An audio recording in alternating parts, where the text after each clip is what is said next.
Have you ever had this happen? You're on the range before you're around. You're flushing irons. Driver feels great. Everything feels effortless.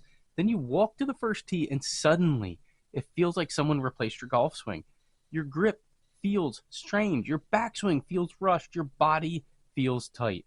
And the swing you had 10 minutes ago is nowhere to be found. Here's the weird part. Your swing didn't actually change, at least not in the way most golfers think. Today, I'm going to explain exactly what happens on the first tee, why it happens to almost every golfer, and most importantly, what you can do about it. Because once you understand this, you'll stop fighting your swing and start managing your mind. The first tee is different. Most golfers think the first tee is just another golf shot. It's not. From your brain's perspective, it's a completely different environment. On the range, nobody cares. There are no consequences. There's no scorecard, no audience, no pressure.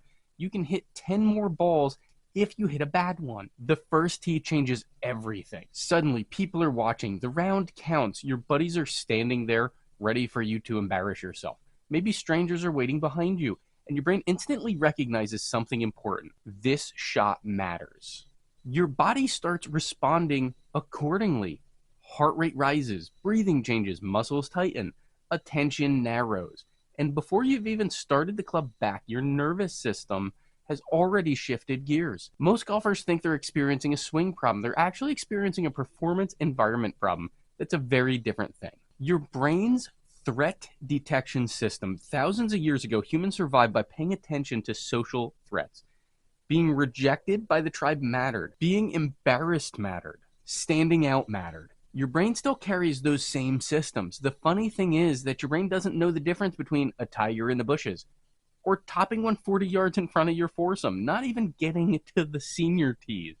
Obviously, logically, they're not the same thing. But emotionally, your nervous system reacts similarly. That's why the first tee nerves feel physical. Sweaty hands, tight shoulders, shallow breathing, racing thoughts.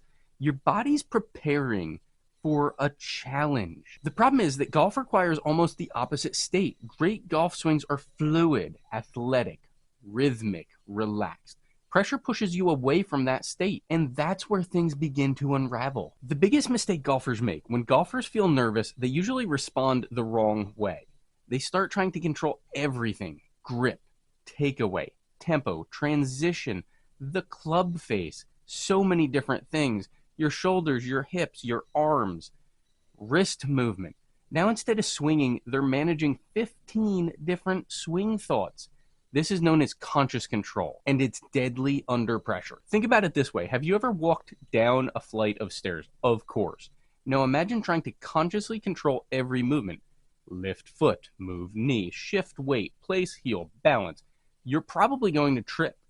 Golf works the same way. Your swing is a learned athletic movement. When pressure rises, golfers stop trusting it. And the moment trust disappears, performance usually follows. Why does the range feel easy? Here's a question. Why can you hit beautiful shots on the range? Because your attention is different.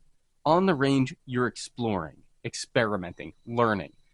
You're focused on the process. On the first tee, you're focused on outcome. Don't hit it out of bounds. Don't embarrass yourself. Don't start with a double.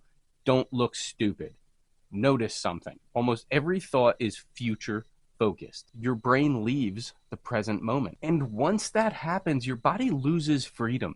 The shot hasn't even happened yet, but you're already reacting to a future disaster that doesn't exist yet. So what do good players do differently? Great players still feel pressure. They just have a different relationship with it. They don't expect calm. They expect nerves.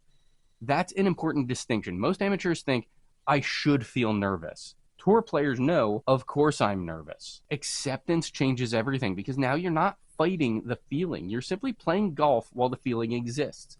They commit. They choose a target. They trust the swing. They let it go. Not because they're fearless, but because they've learned that control is an illusion. Commitment is what matters. So the first tee routine. The next time you're standing on the first tee, try this. Step 1. Acknowledge your nerves. It's fine. Don't resist them. Step 2, pick a very specific target. Step 3, take one deep breath and a long exhale. Step 4, one rehearsal swing focused on rhythm, not mechanics. Also, if you don't want to take a practice swing, don't. Focus on rhythm. Step 5, commit fully. No steering, no guiding, no protecting, just swing. Will nerves disappear? Probably not, but you'll perform much better with them. The reason your golf swing changes on the first tee isn't because your swing suddenly got worse. It's because your brain starts treating the situation differently. The pressure changes your attention, the attention changes your body, and your body changes your swing. The solution isn't building a perfect swing. It's learning to trust the one you already have, because the golfers who play their best under pressure aren't the ones who never feel nervous. They're the ones who stop fighting it. If you've ever hit a terrible first tee shot, welcome to the club. And if you take one thing from this video, let it be this. Stop building your game around your best shots. I've said it before. Start building your game around your most trusted shots. That's how scores drop. That's how pressure decreases. And honestly, that's how golf becomes way more enjoyable. If this video helped you rethink the way you golf, make sure to subscribe to Golf Reboot, because this channel is not about chasing perfect golf. It's about building a golf game that actually survives on the course. If you haven't watched the rest of the Full Bag Framework series, go watch that next. It's popping up now, because that's where this system starts. And comment questions down below. We'll work on answering them on our next live.